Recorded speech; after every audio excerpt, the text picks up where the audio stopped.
Hai, Jumpa Jumpa Kristo. Teman-teman yang terkasih, pada kesempatan ini kita akan membahas tentang seorang filsuf Islam bernama Ibn Rus atau sering disebut dengan Averroes, bersama dengan saya, Suster Maria Rafael CH, Saya Bruder Agus. Saya Frater Vincent. dan satu lagi teman kami yang ada di Timur Leste, Suster Redentrix Sebe. Ibn Rus lahir di Cordoba pada tahun 1126 dan mengenyam pendidikan bahasa Arab, fikih, kalam, dan kedokteran dari sejumlah guru hingga mencapai usia 40 tahun. Ia mempunyai minat dan tertarik dengan filsafat Aristoteles. Pada tahun 1169, Ibn Rus diangkat oleh lembaga kekhalifahan sebagai hakim agama di Seville, dan pada tahun 1171 Ibn Rus ditunjuk sebagai kepala hakim agama Cordoba. Pada tahun 1182 kemudian ditunjuk sebagai dokter istana Marrakesh. Namun karena tekanan publik yang menguat, membuat nasib Ibn Rus kemudian berubah drastis. Mula-mula Ibn Rus dibuang dan diasingkan ke Lucena di Kepulauan Atlantik pada tahun 1195. Lalu buku-bukunya dibakar depan umum dan ajaran-ajarannya tentang filsafat dan sains, kecuali kedokteran dan astronomi, dilarang disebarkan. Pengasingan Ibn Rus tidak berlangsung lama. Khalifah segera berdamai dengannya dan mengizinkan untuk melanjutkan studinya tentang filsafat. Pada tahun 1198, Ibn Rus wafat pada usia 72 tahun. Sumbangan Ibn Rus pada bidang filsafat, kedokteran, dan teologi sangatlah banyak. Ibn Rus juga diketahui unggul menguraikan dan menafsirkan pemikiran Aristoteles.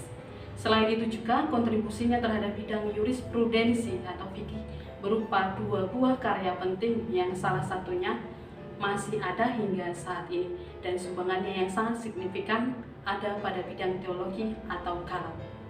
Ibn Rus telah menulis uraian paling ekstensif tentang semua karya Aristoteles, di antaranya Physics, Metaphysics, De Anima, De Coelo, dan Analytica Posteriora, kecuali politik.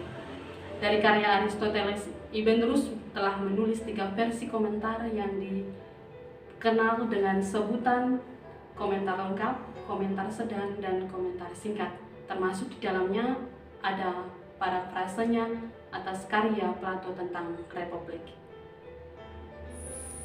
Romo dan teman-teman yang terkasih, pada kesempatan ini saya ingin mengajak Romo dan teman-teman untuk mengenal tulisan-tulisan Ibn Rus yang original, antara lain 1. Tahafut al-Tahafut, kerancuan buku karya Al-Ghazali. Buku karya Al-Ghazali ini merupakan karya klasik paling unggul yang memuat polemik filosofis. Dalam kitab itu secara hati-hati Ibn Rus mencermati ke-20 persoalan yang dijadikan pangkal kritik Al-Ghazali atas para filsuf peripatetik Muslim. 3 di antara yang sangat dicekam oleh Al-Ghazali adalah: pertama, keabadian alam; kedua, kemustahilan Tuhan mengetahui hal-hal yang partikular; ketiga, kebangkitan jasmani. Yang kedua, Fas al-Makal, pertanyaan yang jelas, lugas, yang ditulisnya pada tahun 1180 Masehi. Ibn Rus menjelaskan bahwa pertentangan antara filsuf dan teologi sepenuhnya bersifat verbal dan semantik. Misalnya soal keabadian alam sebagai fokus.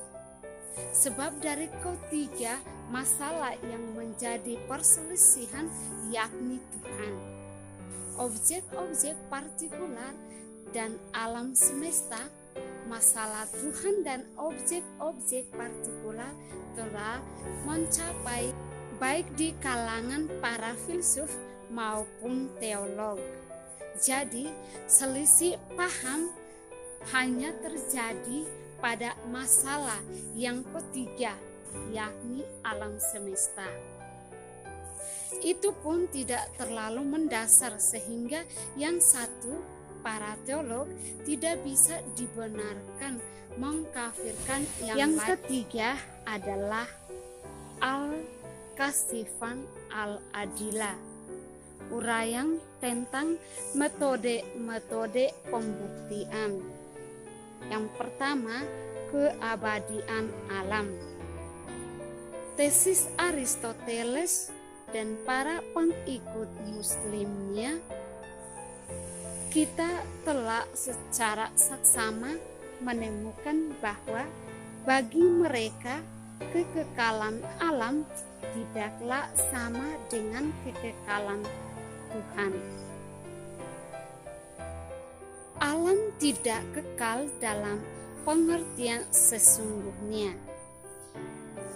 Apabila kekal dalam pengertian sesungguhnya, maka alam tidak memiliki sebab. Sama seperti teman-teman, halnya pemikiran Ibn Rushd yang kedua adalah tentang kemustahilan Tuhan mengetahui hal-hal yang partikular. Nah, Ibn Rushd menjelaskan bahwa para filsuf itu tidak membantah bahwa Tuhan mengetahui keberagaman makhluk-makhluk secara partikular. Tetapi bentuk atau mode pengetahuan Tuhan itu tidak sama dengan apa yang kita ketahui. Para filsuf umumnya berpendapat bahwa pengetahuan Tuhan adalah sebab bagi keberadaan objek-objek itu. Sebaliknya, pengetahuan kita adalah akibat dari keberadaan objek-objek yang diketahui atau malum. Dengan kata lain, melalui tindakan mengetahui itu, Tuhan menciptakan segala sesuatu. Nah, sedangkan semua pengetahuan kita itu tergantung pada keberadaan segala sesuatu yang berada di luar diri kita atau eksternal. Bahkan, lebih dari itu, pengetahuan kita menentukan oleh keberadaan mereka. Lalu pemikiran Ibn Rushd yang ketiga adalah tentang kebangkitan jasmani. Apa sih itu? Ibn Rushd memberikan jawaban yang metodologis. Nah, kebangkitan kembali. Tulisannya mengatakan begini: telah dinyatakan oleh ajaran agama atau syariat dan dibuktikan secara demonstratif oleh para filsuf bersepakat bahwa manusia harus tunduk pada ajaran-ajaran agama dan prinsip-prinsip yang disampaikan oleh para nabi, terutama menyangkut perbuatan baik dan amal ibadah. Kebangkitan kembali manusia setelah mati yang memungkinkan tegaknya hukum atau terlaksananya sanksi merupakan ajaran yang tidak bisa dipersoalkan lagi.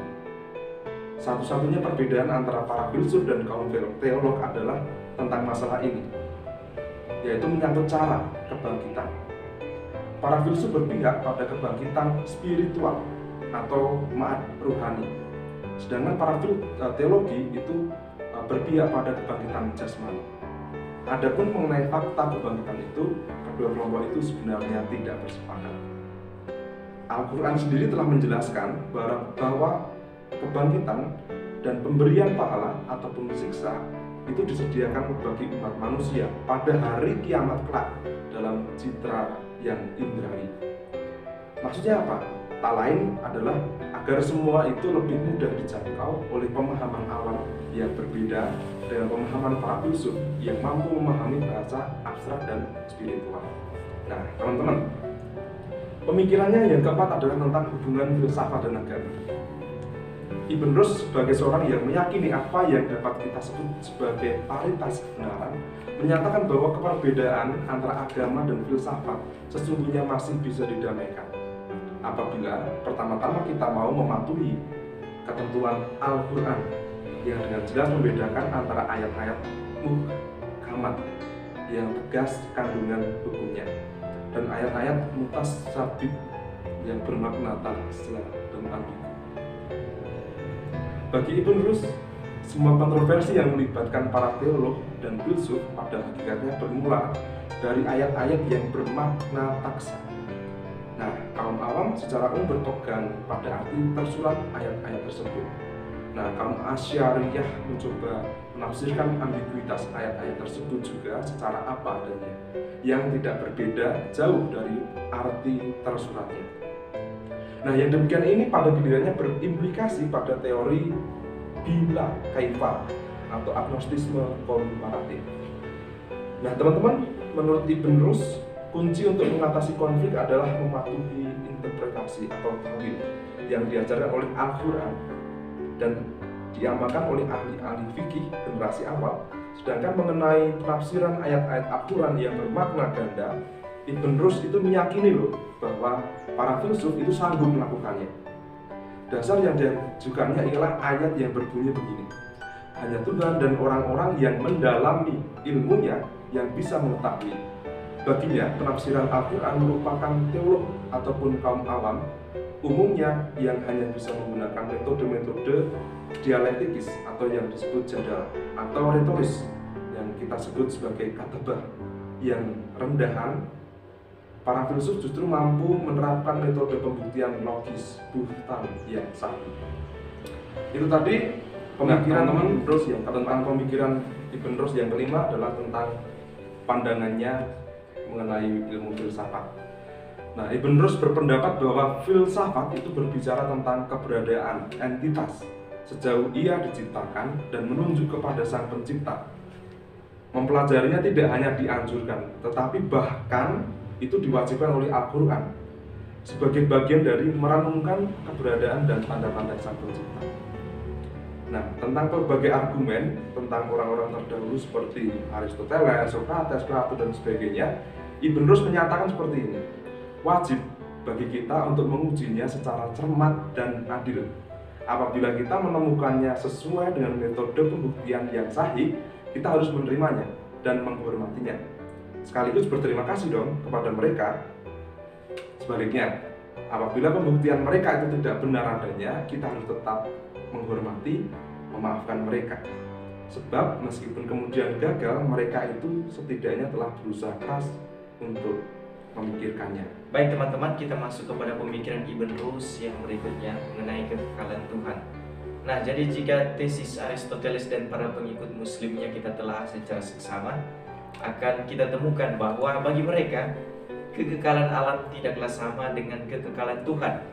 Akan tetapi alam itu tidak kekal dalam pengertian yang sesungguhnya.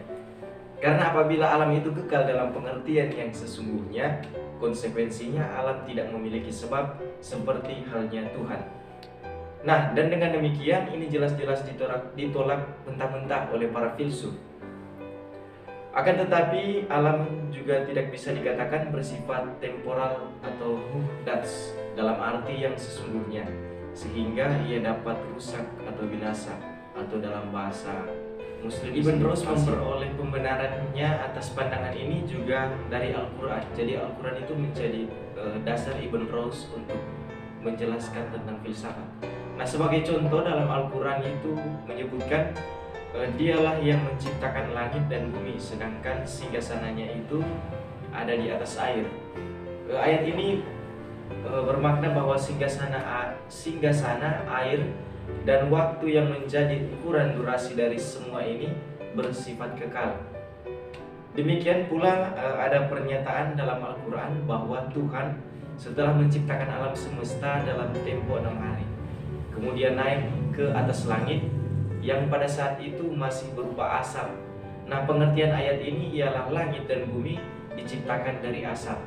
Dengan perkataan lain, baik teori keabadian alam maupun teori penciptaan dari ketiadaan atau creatio ex nihilo tidak dapat dikatakan terbukti secara tegas sebagaimana yang diklaim oleh para teolog, termasuk oleh teolog Al-Ghazali. Nah, teman-teman, dalam tahafut maupun Al-Ghazali, Ibn Rushd mengupas habis jalan pintas yang dipakai oleh kaum Azariyah umumnya dan Al-Ghazali khususnya untuk mengatasi kesulitan-kesulitan dalam konsep mereka tentang penciptaan oleh Tuhan dalam waktu tertentu. Nah, Tuhan yang kadim menurutnya atau Tuhan yang kekal abadi itu niscaya terbebas dari kondisi waktu. Nah, konsep ini tak ayal telah membersihkan pertanyaan. Nah, apakah dalam proses mencipta itu zat Allah mengalami suatu perubahan? Secara empatik, para teolog menolak adanya perubahan ataupun dalam zat Allah itu ada semacam pergeseran. Nah, dan untuk menepis dugaan perubahan zat itu mereka menyatakan bahwa Tuhan yang menciptakan alam dalam waktu tertentu itu, tetapi kehendaknya mencipta bersifat kekal abadi. Demikianlah pernyataan eksplisit Al-Ghazali dalam Tahaful. Nah, bagi Ibn Rus, konsep kehendak ini yang bersifat kekal abadi untuk menciptakan alam dalam waktu tertentu mengandung pertentangan dalam dirinya sendiri, yaitu pada suatu sisi ia mengasumsikan adanya waktu lowong yang tak berhingga, yakni semasa Tuhan belum melakukan aktivitasnya atau penciptaan alam, dan pada sisi lain ia mencampur adukan antara kehendak dan tindakan yang nyata-nyatanya tentu itu berbeda. Kemudian alam semesta, apakah itu bersifat kekal abadi atau sementara, dengan jelas tetap merupakan karya ciptaan Tuhan, atau itu merupakan hasil dari ciptaan Tuhan yang mengikat kemahakuasaannya. Jadi mustahil terjadi adanya waktu luang atau interval tertentu antara tindakan mencipta itu dengan kemunculan aktual objek yang terciptakan atau yang diciptakan, yakni alam itu. Nah teman-teman, mengenai pemikiran Ibn Rus yang berikutnya itu tentang penciptaan. Nah pemikirannya ini berdasarkan teori Aristoteles tentang penciptaan juga. Nah jadi kalau kita melihat teori Aristoteles tentang penciptaan, nah itu seperti seolah-olah menggabungkan materi dengan bentuk, atau mengaktualisasikan potensi dan bukan menciptakan sesuatu dari ketiadaan yang abstrak adanya. Jadi menurut Aristoteles, pandangan ini atau penciptaan itu berimplikasi bahwa dalam proses tergabungnya materi dengan bentuk itu, Tuhan hanya bertindak sebagai pencipta unsur-unsur dari penggabungan itu sendiri, yang tidak lain adalah alam semesta. Nah, penyusunan atau penggabungan ini yang disebut sebagai takrib atau ribah, ini bisa saja dianggap berlangsung secara terus-menerus atau juga bisa sekaligus. Nah, menanggapi itu, Ibn Rus berpendapat bahwa hanya penciptaan yang terus-menerus seperti yang dikemukakannya dalam Tahafut yang layak bagi pencipta sekalian alam. Mengapa? Karena hanya dialah atau hanya penciptalah yang maha kuasa dan maha kekal juga abadi. Nah, teman-teman, kita masuk kepada pembahasan berikut tentang hukum sebab akibat menurut Ibn Rus.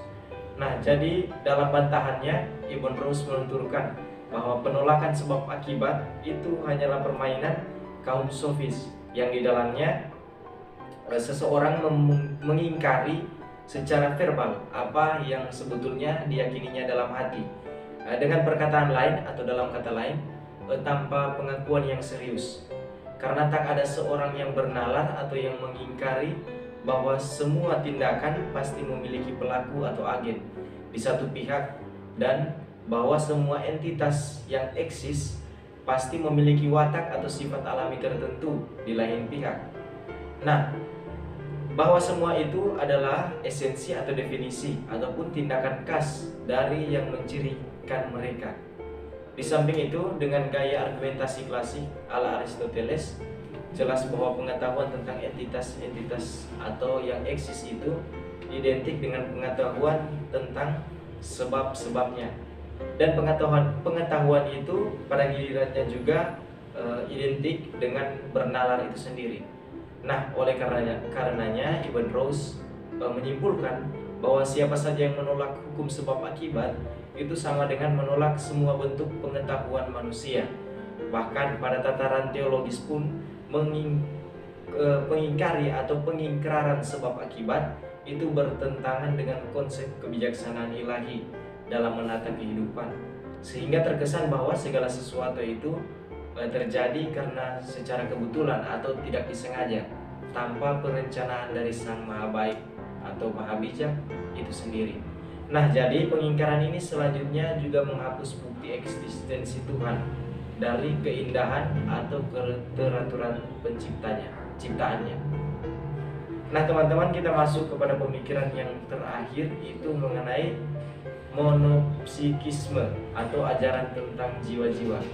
Nah, sebelumnya kita lihat bahwa Ibn Rus itu telah menolak argumen klasik tentang eksistensi Tuhan yang diutarakan oleh kaum teolog itu seperti Ibn Sina.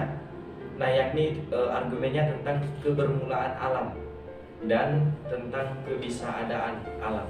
Nah, Ibn Rushd selalu mengembangkan suatu argumen tersendiri, semacam argumen pemberian dan karya ilahi, yang sangat mendapat perhatian kitab Allah atau Al-Quran. Nah, menurut bukti pertama dari argumennya, segala sesuatu yang ada di dalam alam itu telah diciptakan untuk mengabdi pada kepentingan manusia dan demi kelanggengan eksistensi manusia. Nah, menurut argumennya yang kedua, segala sesuatu yang ada itu yang diciptakan merupakan kreasi Tuhan, seperti yang berulang-ulang yang disebutkan jelas dalam Al-Quran. Nah teman-teman, jadi kesimpulannya yaitu selain keberatan serius Ibn Rushd terhadap Ibn Sina mengenai teori emanasi atau juga teori kebisaadaan alam, namun di satu sisi itu Ibn Rushd tetap menerima suatu ajaran pokok Neoplatonisme Islam, nah yaitu tentang hubungannya dengan akal aktif dan akal pasif. Nah, jadi dalam teori itu tujuan tertinggi jiwa menurutnya terletak pada pembebasannya dari penjara badan, sehingga jiwa itu atau jiwa tersebut mampu mencapai alam kauruhan atau intelligible world. Nah, bagi Ibn Rushd sendiri seperti juga Ibn Sina dan Ibn Bajjah, jadi melalui hubungan dengan akal aktif, proses berpikir manusia akan menyempurna dan akal yang sebenarnya itu bersifat mungkin, tetapi juga bersifat kekal yang nantinya akan mengaktualisasinya. Oke teman-teman, demikian materi yang bisa kami sampaikan. Terima kasih.